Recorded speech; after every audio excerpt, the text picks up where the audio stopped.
લિંબાયત ઝોનમાં ટેક્સના પૈસાનો વેડફાટ. ભાટેના રઝાનગરની સ્ટ્રીટ લાઇટને રાત દિવસ રજા નથી.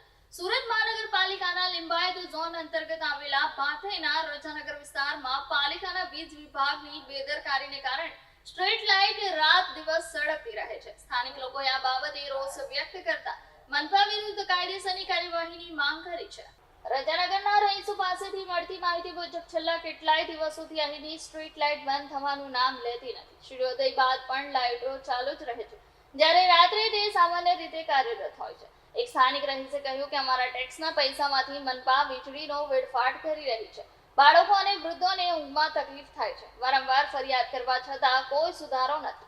આ મામલે સ્થાનિક લોકોનો સવાલ છે કે શું મનપાનો ઇલેક્ટ્રિક વિભાગ ઇરાદાપૂર્વક પ્રજા ટેક્સના પૈસા બરબાદ કરી રહ્યો છે? કેટલાક લોકો તો આ ભ્રષ્ટાચારના પાપમાં ભાગીદારીની શંકા પણ વ્યક્ત કરી રહ્યા છે.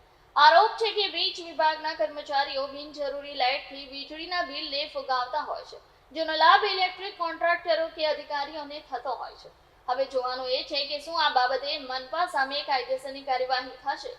સુરત શહેરને સ્માર્ટ સિટી બનાવવાના દાવાઓ વચ્ચે રજાનગરની સ્ટ્રીટ લાઇટની સમસ્યા મનપા માટે શરમજનક છે. હવે જોવાનું એ રહેશે કે આ વિભાગ પર ભ્રષ્ટાચારના આરોપો સાબિત થાય છે કે પછી બેદરકારીને જ પાપ પુણ્યમાં ભાગીદારી કહેવાય છે.